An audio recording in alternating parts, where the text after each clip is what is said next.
everyone, thanks for tuning in today. I'm Kenny Pittman, and in this video we're going to dive straight into the world of rent to rent. It's a very well-known strategy, and I'm here today to break it down into a very straightforward, simple way for you guys to understand. So let's get straight into it. Okay, so you have the HMO version and you have the Airbnb version. Okay, so here is us. We're very happy. Here is the landlord, also a happy person. We are going to rent it from the landlord for £2,000, for example. Then we are going to rent it out to 5 tenants at £650 per room, which is going to bring in a gross revenue of £3,250. So 5 tenants all paying £650 each.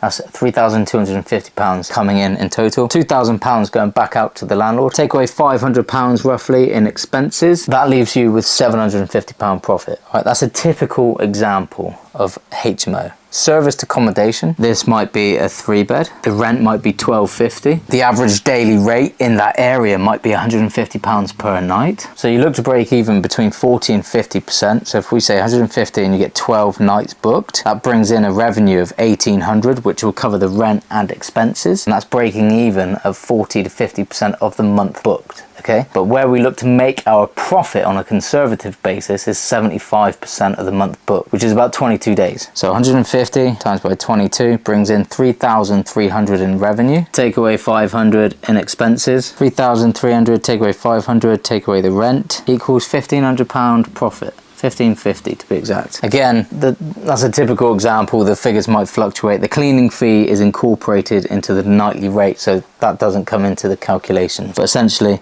whatever your nightly rate is, times that by 22, that's 75%. That is where you want your profit to be quite nice. But essentially, that's it. You got the landlord here, you're going to pay £12.50 to. Then we rent it out night by night for £150, if that's the ADR for that area. Okay, so this is a typical example. The rent to the landlord is £12.50. Your average daily rate in this area for this type of property is £150. That's on a conservative basis what you can charge per night. You want your profit to be around £1,000 plus. So £1,550 for this example is very nice. And look to break even between 40 and 50% of the month booked, which is 12 to 15 days. Okay, so that's serviced accommodation. That's HMO. So rent to rent is a property strategy where you're acting as a middleman. You rent a property from a landlord and then you sublet it legally through the right contracts to tenants or guests. So essentially you're just a middleman, managing the property and profiting from the difference between the rent you pay the landlord and what you charge the tenants or guests. The beauty of doing rent to rent is you don't need to own the property to make money from it. You're leveraging someone else's property, their asset, and creating a win-win situation for everyone. So how exactly does it work?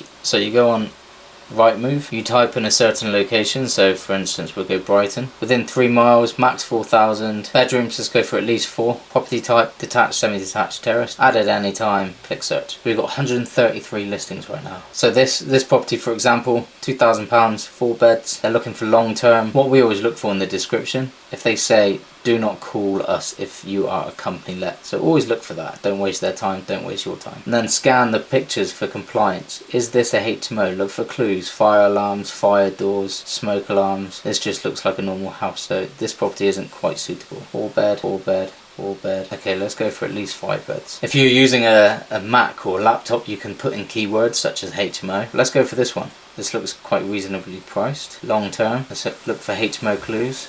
Looks very student property. Let's go to the description because I didn't get the clues from the pictures. Does look like a student HMO, but it doesn't say it, so I would call them anyway and just ask. Okay, so I've just found this one. This is a HMO. So it's a 5 bed. You can see the clues, got the fire blankets, the fire doors with the hinges. Very student looking. Let's go to the description. They've got students here. So what we'll do now is just make sure they don't say, do not call us if you're a company let. And then I straight up call them and go through the phone call flowchart.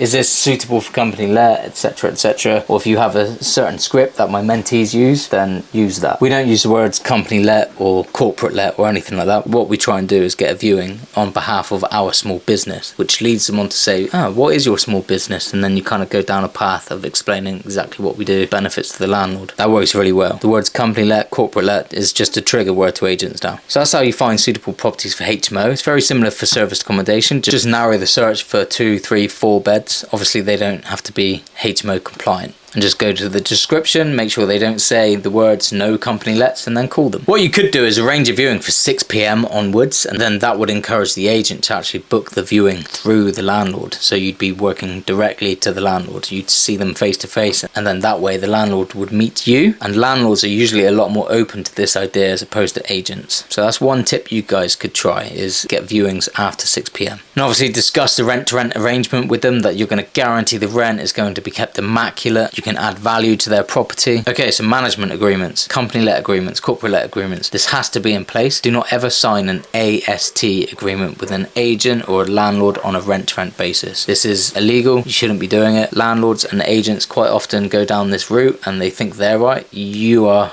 right. Okay, it has to be a corporate let, company let, rent-to-rent agreement, not a standard tenant and landlord agreement. This is crucial. So you'll sign a contract with the landlord, and in that agreement it will have all of the terms and responsibilities from what you're going to supply and the agreed rent you've agreed. Next is legally subletting to tenants. Because it's on a certain type of agreement, a company let, a rent-to-rent, you're allowed to sublet to tenants. So next is marketing the property correctly to potential tenants and guests. If you're going down the HMO route, that will be spare room. If you're going down the Airbnb route, obviously that's Airbnb and Booking.com. Then it's all about managing the property, handling tenant inquiries, handling the maintenance and passing that on to either the landlord or the estate agent, who should be handling the maintenance of the property, not you. You do not take on that responsibility, because if the boiler goes, that's a month's profit, if not more, a lot more gone down the drain. So anything substantial still needs to be the responsibility of the landlord, but get the estate agent to manage it. And actually that's a win-win-win. The landlord wins, the estate agent wins, because you're not taking business away from them. They're still dealing with the day-to-day management of the actual property, where we are dealing with the tenants, and then ensure the property remains in tip-top condition. So the key here, and it always should be, is creating value for the landlord. It's not all about just subletting and making profit. You're enhancing the property's appeal. That is appealing to the landlord. Managing the property efficiently, that's great experience for you, and it actually qualifies as landlord experience. So if you ever go to buy a buy-to-let property, your rent-to-rent portfolio and managing that still qualifies. So it's providing an all-round seamless experience from dealing with the landlord and dealing with the tenants. Okay, the pros of HMO is actually what most people won't believe is estate agents. They are a positive. Once you get in with estate agents, they have an endless list of properties and landlords with huge portfolios. So as soon as you get in with estate agents, you can just tap into their resources and scale your HMO business big time. The cons of that is hard,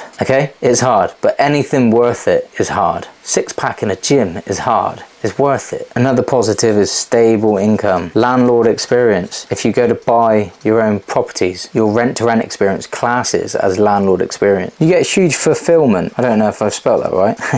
Definitely not. From providing homes to tenants. Their reaction to your rooms are amazing, and they're so happy when they rent the room they want. So huge fulfillment in HMO. Downside, it's a numbers game. I had to call 244 estate agents before I had my first offer accepted. But divide that across 90 days that I did it, it was about 4 phone calls a day. When you look at it like that, it's not actually that many phone calls. Service accommodation pros, more readily available properties. There's a lot more properties, higher cash flow. The profit margins from service accommodation quite often exceeds £1,000 per month, as it's not very likely with HMO. The downside to it is you're not sure. It's all based off of due diligence. So you have to get your figures correct at the start to enable this. Another downside is active day-to-day management. It needs to be closer to home, an hour and a half max is what we recommend. And the pro is you won't need that many properties to become financially free. Probably 2 or 3 properties will replace the average UK income. It can be expensive to set up, depends on the spec you go for, but between £3,500 to £5,000 per property just to furnish. Depends on how you go about your pricing calendar, but you can recoup your initial investment very fast. Downside is if you don't get trained properly, it is very expensive again in terms of mistakes. The benefits of rent-to-rent business is you don't need that much money to start, so it's a low capital requirement. The scalability of this business as well is endless. You can manage multiple properties yourself and then just bring on VAs to help you scale it, and that will just increase your potential income. You'll have multiple exit strategies, so if a HMO isn't quite working out for you, you might have a clause in the contract that you can pivot to use it as a serviced accommodation, so you can tailor the rental strategy in terms of market demand. Okay, so what sort of challenges are you going to face in terms of rent-to-rent business? Finding the right property. Not all properties are suitable, and finding a willing landlord can take time. Legal and compliance issues. You must ensure all contracts and tenant contracts are legally sound. The management responsibility as well. You'll be responsible for managing that property. All right, you're still going to pass on the maintenance issues to the estate agent, but you have to still do that properly. And handling tenants and guests can be more stressful than you think. So listen, rent to rent is not a get rich quick scheme. It requires hard work, good negotiation skills, and a keen eye for property potential. But with the right approach, it can and will enable you to be financially free and live life on your own terms, running your own rent to rent business. I've been in the rent to rent market a good few years now, and I've learned a few things along the way. And here are my top tips for you guys to get started. Do your research. Do your due diligence. Understand the market and identify key areas with high demand. Start working on building relationships with agents and landlords. Get out there. You haven't got to be perfect.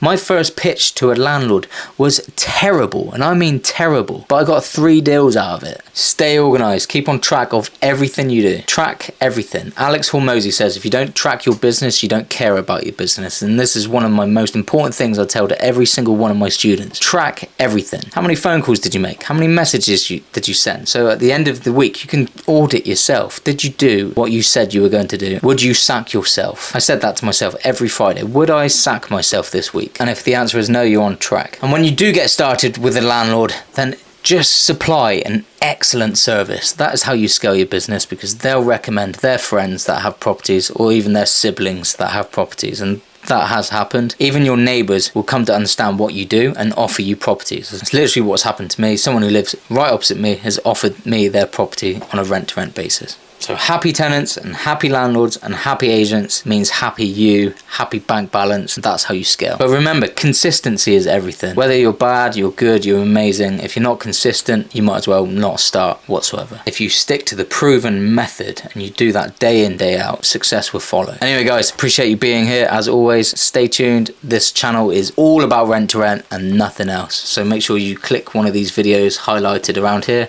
and I'll see you on the next one.